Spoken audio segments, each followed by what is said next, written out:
estamos, queridos amigos? Nuevo episodio de la Biblioteca Ufológica, nueva conversación sobre literatura de ovnis, junto a Sergio Sánchez Rodríguez. Sergio, ¿qué tal? Hola Diego, ¿qué tal? ¿Cómo estamos? Ahora en un nuevo capítulo con un libro muy interesante. Muy interesante, un autor que tal vez debimos haber abordado mucho antes, pero bueno, no hay deuda que no se pague. Y tenemos acá en nuestras manos el libro que vamos a comentar hoy día. Tengo yo la reedición y Sergio tiene la edición primera, así que ahí está, Visiones, Apariciones y Visitantes del Espacio de Hilary Evans, reeditado por Reediciones Anómalas como El Enigma de las Entidades. Sí, Sergio Hilary Evans, un autor relevante, sobre todo en el ámbito angloparlante. En español solo un libro de él traducido, con dos versiones, pero uno solo finalmente. A pesar de que es un autor que tiene una larga decena de obras publicadas. bueno, esta que tú mostraste es reciente, del año 2021, si no me equivoco, la de Reediciones Anómalas, Exacto. y esta fue la primera traducción al español del año 89. El libro es del 84, se publicó este libro. Al año siguiente de un libro de Hilary Evans que se llamó Las evidencias del fenómeno OVNI. Así es. y el 83, y el 84 vino este. Bueno, Hilary Evans es uno de los autores quizá, yo diría, subvalorados por la teleaudiencia iberoamericana. Yo lo considero muy importante. Uno de los grandes intelectuales que ha dado la ufología. Me parece muy acertada la semblanza que hizo alguna vez Alejandro Agostinelli a propósito del fallecimiento de Hilary Evans en el año 2011. Exacto. Él tenía una librería dedicada, bueno, a las ilustraciones bibliográficas y por supuesto los libros con su esposa Mary, la Mary Evans era el nombre de la librería Uh-huh. y de la biblioteca además, porque el propio entorno donde él vivía era una gran biblioteca, como ha sido descrito su casa. Así que era un personaje cuya vida giraba en torno a los libros. Nótese. Tan es así, Sergio, que alguna vez Vicente Juan Ballester Olmos comentó que visitó más de una vez la casa de Hilary Evans, eran muy cercanos, muy amigos, y Evans tenía libros hasta en el baño. Ese Sí, nivel de amor por la literatura o de falta de espacio para acumular más libros, no lo sé. sí, parece que había falta de espacio porque los libros fueron invadiendo así lentamente todas las dependencias de la casa. Y tenía no uno ni dos pisos, creo que tenía 4 pisos el lugar donde estaba y aún así, porque su pasión era el coleccionismo de libros y en ese sentido su esposa no le iba en saga, así es que se complementaron y se potenciaron. Eh, Ahora, Hilary Evans, desde el punto de vista de la ufología, es muy importante debido a su saber enciclopédico, pero por otro lado a sus iniciativas originales, singulares. Por ejemplo, fue uno de los que más tuvo dándole vueltas, no el único, pero uno de los que más profundizó en el tema este del rayo en bola, rayo globular o centellas, también como se les llama, Uh-huh. especulando acerca de la verdadera influencia que este fenómeno tan singular ha tenido en la ufología.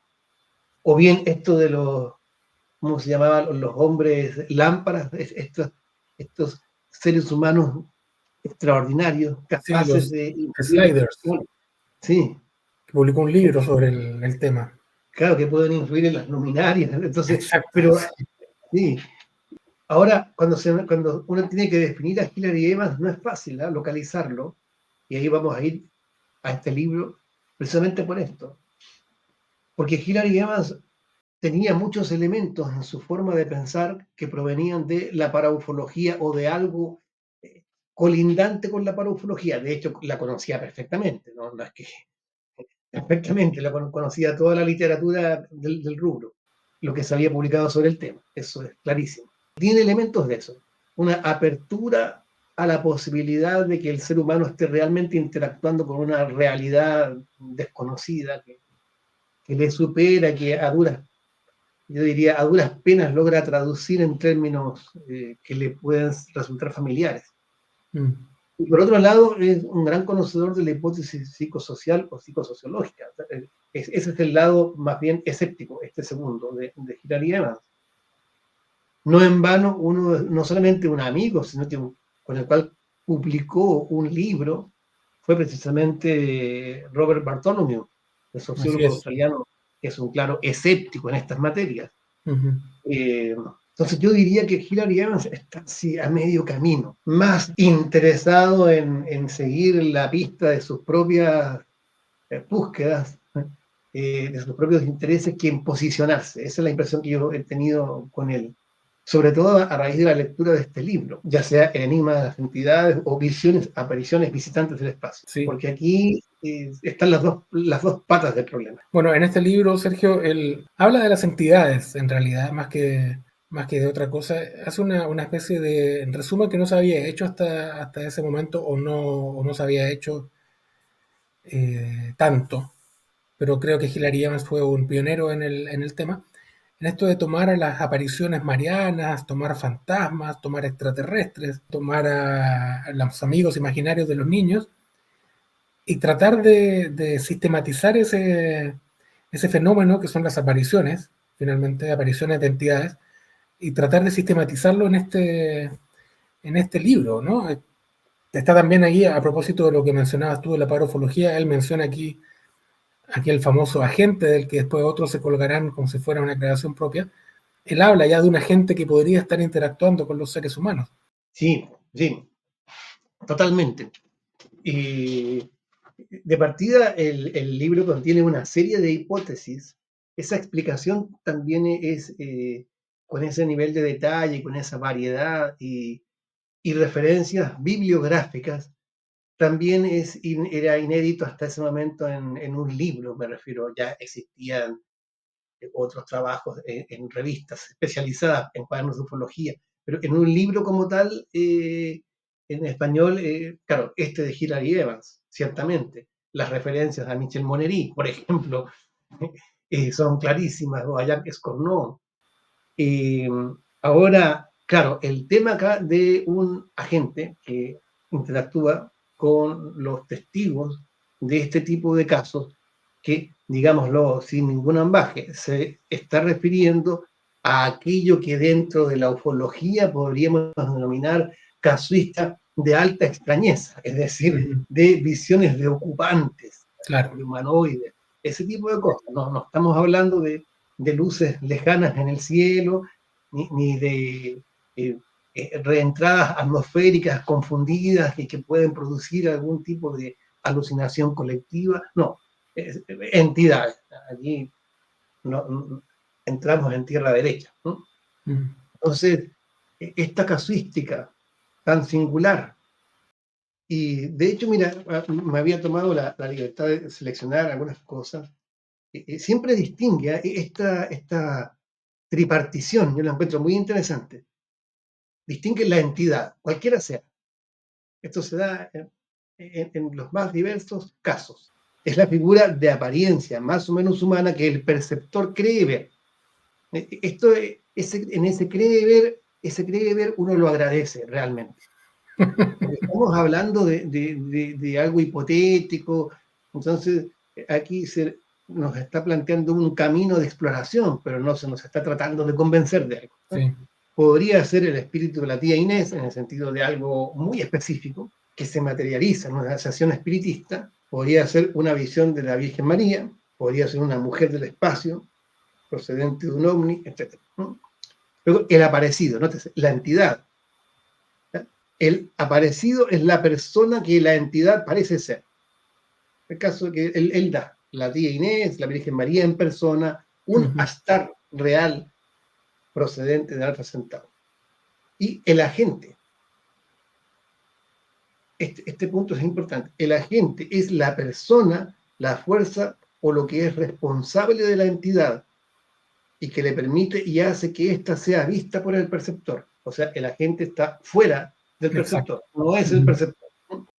Esto es interesante porque si bien se me dirá, oiga, pero John Keel con sus visiones acerca de los fenómenos forteanos y similares ya había propugnado la noción de un origen común de todos estos fenómenos que incluso abarcan hasta los animales extraños. Keel llega hasta la criptozoología. Sí, Sí. no, sí, eso puede ser. Pero lo que pasa es que aquí Evans se centra específicamente en las entidades e introduce una clasificación, unas distinciones que no se habían hecho con tanta nitidez, basándose en la casuística que él analiza. Entonces, en ese sentido, pone un poco de orden en el carrusel Sí. de maravillas, digamos. Esa es la verdad, y eso es lo que se agradece. Llega a poner un poco de orden. Se agradece el orden, pero también, como decías tú, se agradece el tono también, porque es un tono súper ponderado, ¿ah? No es el fanático radical que te quiere convencer de los extraterrestres o de lo que sea, y tampoco es el escéptico insoportable que va dando lecciones por la vida, en ningún caso. Es casi un tono pedagógico, ¿no? Es muy agradable de leer ese ánimo de conversar con el lector más que de imponerle algo. Sí, sobre todo porque yo en este ámbito de este tipo de casos, ¿ah? Imaginemos, un señor sale al campo, ve unos enanos macrocéfalos que están cerca de un platillo volador, ¿no? Y yo sé que hay... Pensé que estabas hablando de nuestro programa. Un señor sí, se pone a ver a unos enanos macrocéfalos claro, efectivamente, sí, y que beben en extraños cuencos. que hablan un idioma extraño. Claro. Pero es que ese tipo de, esos casos, claro, ya conocemos las objeciones respecto de todo lo que eso implica en cuanto a que se trata de, entre comillas, extraterrestres estereotipados, claramente tributarios y deudores de la ciencia ficción o de elementos de la cultura popular. Sí, pero hay un tema acá. Y en ese sentido yo me siento muy cercano al espíritu que anima este libro de Hilary Evans. Hay un punto en que no tenemos una certeza, Sí, una certidumbre, como para poder decir, mire, en realidad usted no me venga a decir que está viendo ángeles, pues son alucinaciones, tonterías, porque eso no existe y eso no puede existir. Porque yo no tengo el conocimiento suficiente para decir lo siguiente. Es verdad, no, eso no encaja en las cosas que sabemos que existen. Pero precisamente tratándose de experiencias extraordinarias que parecen irrupciones de algún tipo, me tomo la libertad de considerar, ojo, no de creer, porque alguien se puede enojar, pero como ya están avivando el pensamiento mágico, no, me tomo la libertad de considerar que es posible que eso sea la traducción inteligible para los testigos de la interacción con otra cosa. Ese es mi punto.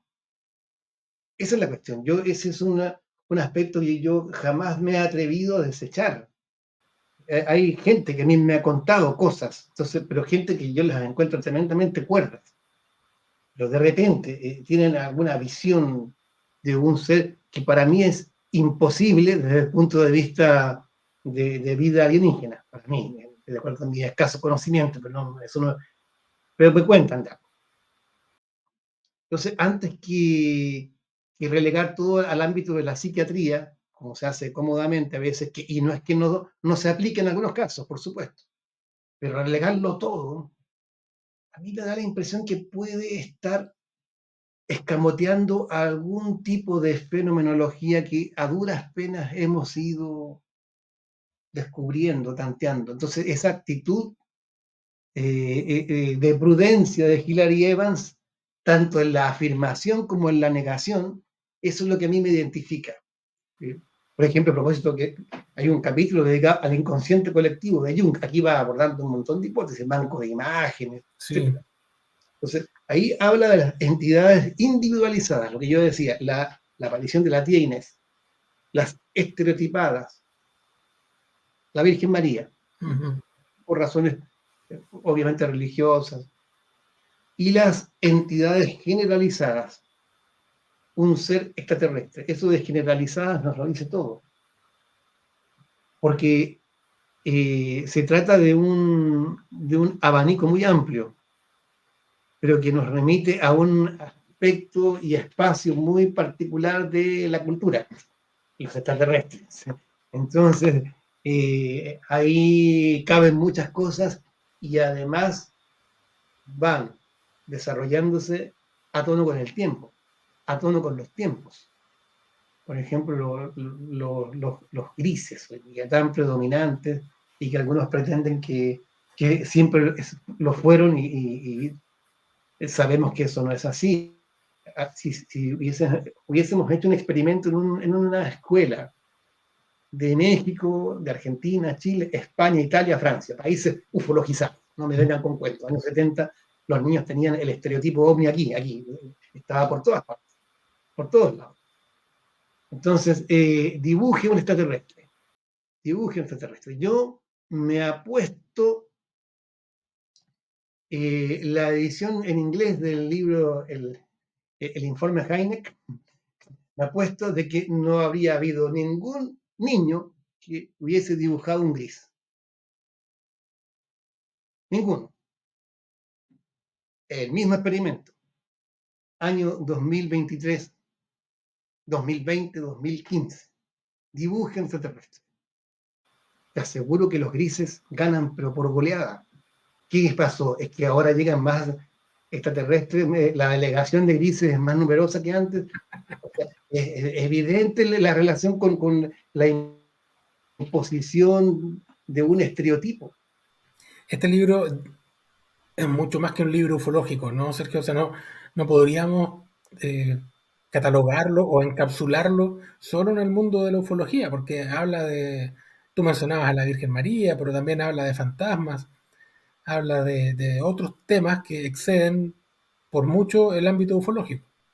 Pues, ciertamente, todo lo que se relaciona con experiencias extraordinarias, algunas de ellas traumáticas. Mm, Esto de los visitantes de dormitorio sí, tiene una larga tradición. Pues, si empezamos a escarbar, vamos viendo que el tema este, sobre todo en sus connotaciones sexuales, tiene antecedentes en otros siglos con el tema de los incubos y los súcubos. ujú, De hecho, el libro acá precisamente incluye una impactante ilustración de la visita de un súcubo sí, a un hombre piadoso, sin duda, y casto, inocente. como uno. Entonces, yo recuerdo que yo tenía una amiga que era un poco moralista y estaba hojeando este libro y no sé por qué se escandalizó, es que realmente era muy puritana ella, se escandalizó con esta imagen. Quiere decir, pues ahí lo que menos prima es el erotismo, lo que prima es el terror, es la visita de un demonio metamorfoseado en un ser aparentemente humano. Mm. Oye, Sergio, por qué lo tradujo? Es que esto es una cuestión que me ha intrigado siempre. ¿Por qué Kier tradujo este libro? Porque Kier es una editorial argentina que no suele traducir este tipo de material. Les pasaron un gol ahí, se confundieron, pensaron que este libro iba para otro lado, porque Kier es básicamente una editorial esotérica. Sí, esotérica y orientalista, ya Claro. las dos vertientes. Sí, yo creo que es porque es una hipótesis que yo me formulé, ¿eh? Ujú. Puede que no tenga ninguna realidad, ¿no? Es porque la editorial era Aquarian Press, la original. Sí. Entonces, quizás revisando cosas, mira, Aquarian Press suena como de temas eh, espirituales, en fin, algo así, pienso. Sí, además que el título en inglés, que era precisamente Visiones, Apariciones y Visitantes del Espacio, se presta para ese tipo de interpretaciones, sobre todo porque tiene el concepto de visitantes extraterrestres ahí en el título. En todo caso, el nombre que le pusieron en reediciones anómalas, el enigma de las entidades, tampoco se aleja de lo que ofrece el libro. No, no, y quería hacer un apunte también, Diego, a propósito que mencionaste, es un paréntesis. Sí. La editorial Kier, no seré yo quien reniegue de editorial Kier, porque en honor a la historia personal, yo tenía muchos libros de editorial Kier, no solo lo que están pensando, de esoterismo y magia, no, sino también de textos orientales. Samuel Wolpin era hacemos un homenaje a Samuel Wolpin, algo olvidado hoy día, era un gran autor de esta editorial. La filosofía china, según Confucio, Lao Tse, muchos textos, muchas recopilaciones de textos también. Entonces, Kier tenía una vasta oferta, pero claro, se le asocia de inmediato con los libros de carácter esotérico o de magia o temas similares. De hecho, había un libro que se llamaba La astrología y el fenómeno ovni, de editorial Kier. Ya me imagino la reacción de algunos de nuestros amigos escépticos ante el título, ¿no? De Boris Christoph. Sí, efectivamente. Entonces, ahora, hablando de entidades y de este tipo de asuntos,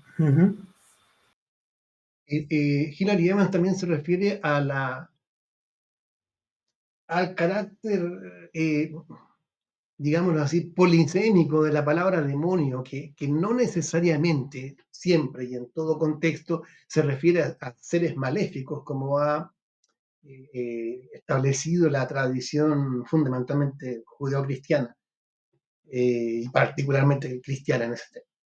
Porque hay una gran cantidad de seres que han sido denominados como tales, que son inmateriales y supuestamente interactúan con los seres humanos. Y algunos de ellos que no son calificables desde un punto de vista ético, como buenos o malos, sino que hay cierto grado de ambigüedad o imparcialidad, en fin. Y ahí llega a varios temas que están conectados con cuestiones más generales, como por ejemplo cuando habla, es uno de los buenos capítulos, un libro muy bueno, pero uno de los buenos capítulos cuando se refiere a la cuestión del papel del mago, en general, de los magos en la historia.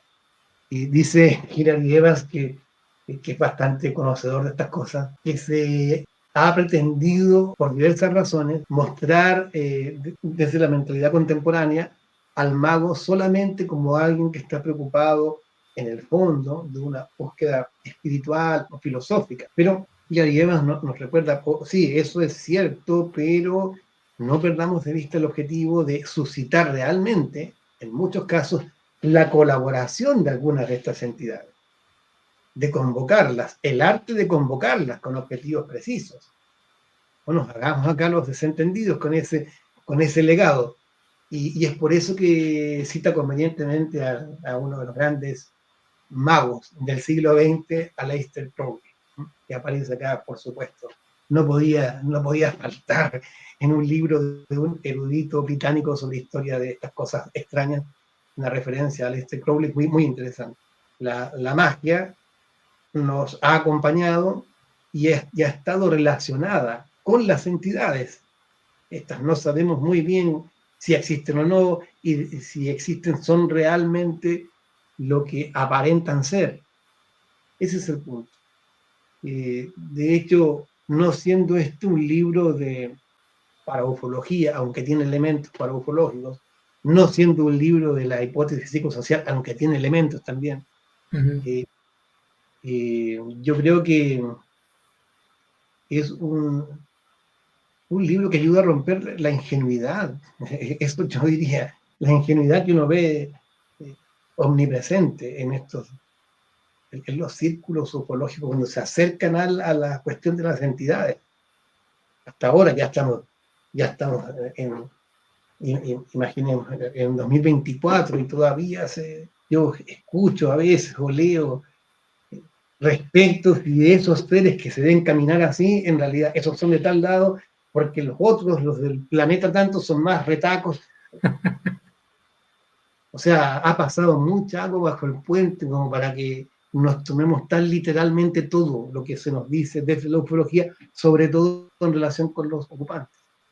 Y eso ya lo decía Evans en 1984 en inglés, en 1990 se publicó en español, y aún así lo seguimos escuchando, como dices tú. Quizás en parte porque este libro, Sergio, no fue muy ampliamente divulgado, no fue muy ampliamente leído, y recién algunos lo están descubriendo en los últimos 10, 15 años, ¿no? Sí, sí, eso también pasa, y está bien que se lea, pero es verdad, la ufología y sobre todo el mundo de los ufólogos está siempre redescubriendo cosas. Mm, Y libros que no debieron estar tan en la trastienda, no debieron estar ahí tan sumergidos.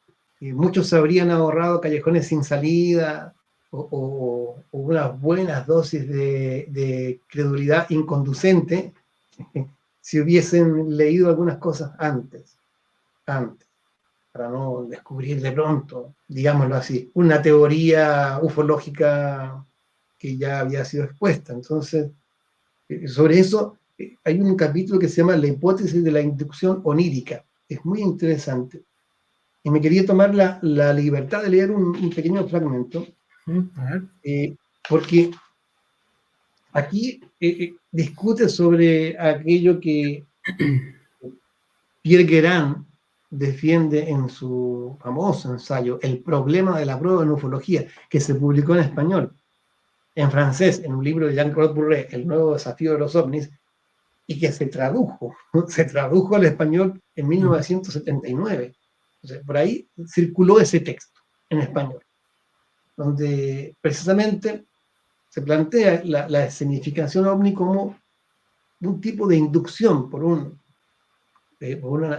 inteligencia o un agente que actúa sobre los testigos. ¿No?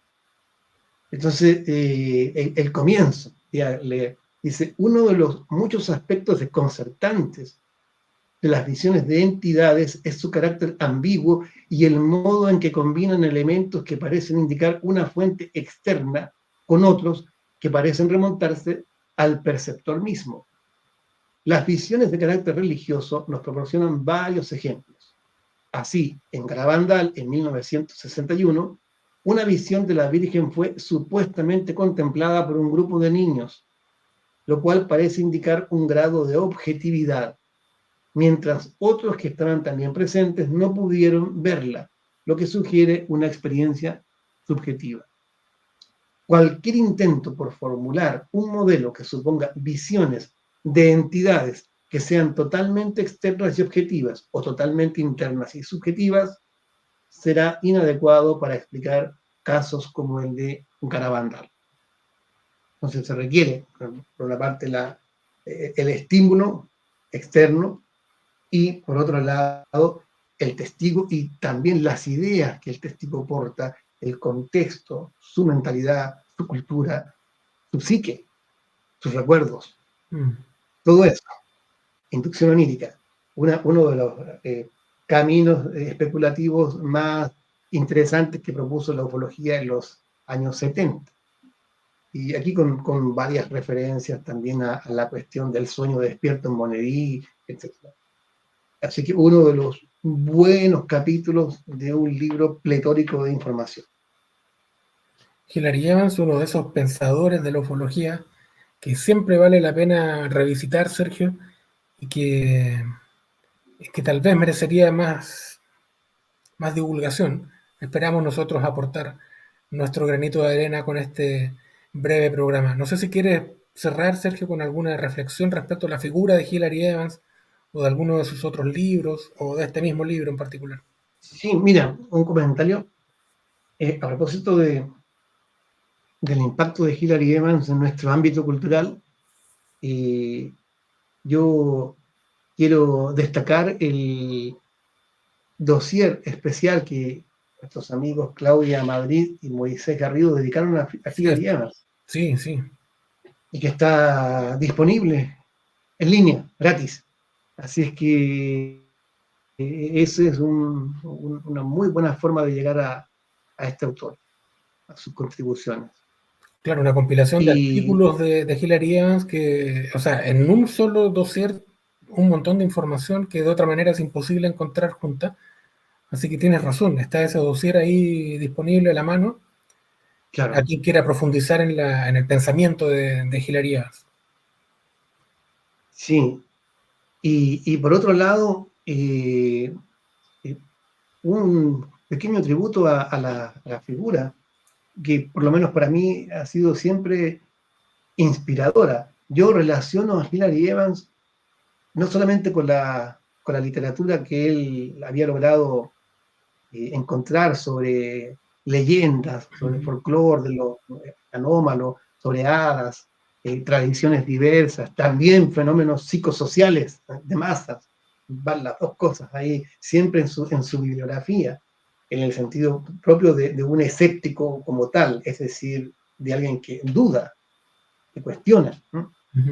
En el sentido más propio del término. Entonces, reivindicando eso, su curiosidad infinita, yo lo asociaba también con la revista Magonia, lo asociaba con John Dee y sus conversaciones con Los Ángeles, con ese aspecto del imaginario del cual yo creo que él fue uno de los guardianes más racionales y más razonables.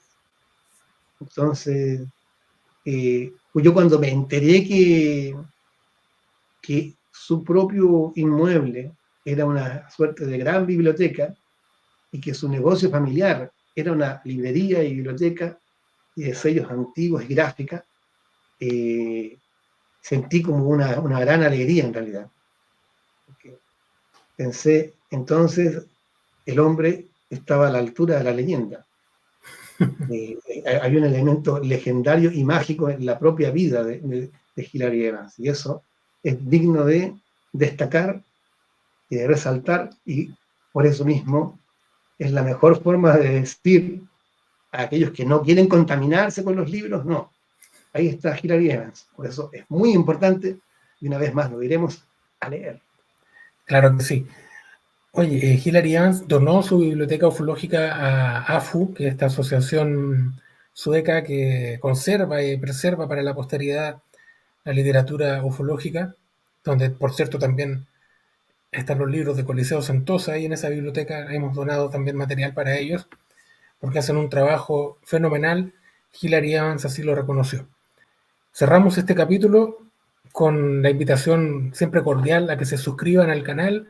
Ustedes saben que la Biblioteca Ufológica es uno de los programas que tenemos, dos nomás, pero bueno, es uno de los dos programas que tenemos en este canal. El otro es la cápsula UFO literaria, pero también en este canal estamos subiendo videos de programas de televisión sobre ovnis, noticias sobre ovnis de los años 90 y 2000, y otro tipo de material que podría ser interesante para ustedes, que son nuestros amigos y la razón por la que existimos. coliseosantosa.cl, canal de YouTube, Twitter, Facebook, ahí nos encuentran. Sergio, dejamos descansar por un momento a Hilary Evans porque tiene tantos libros que tal vez en el futuro podríamos volver con alguno de los que publicó en inglés, pero por ahora lo dejamos, y siempre con la invitación que ya hizo Sergio, pero vale hacerla dos veces porque siempre está bien escuchar el consejo de Sergio al final del programa. A leer, sobre todo en tiempos en que se intenta impedir que lo hagamos. A leer. Muchísimas gracias, Sergio. Muchísimas gracias por acompañarnos hasta el final, queridos amigos. Un abrazo y nos vemos en un próximo programa. Chao, gracias. Chao, Sergio. Chao.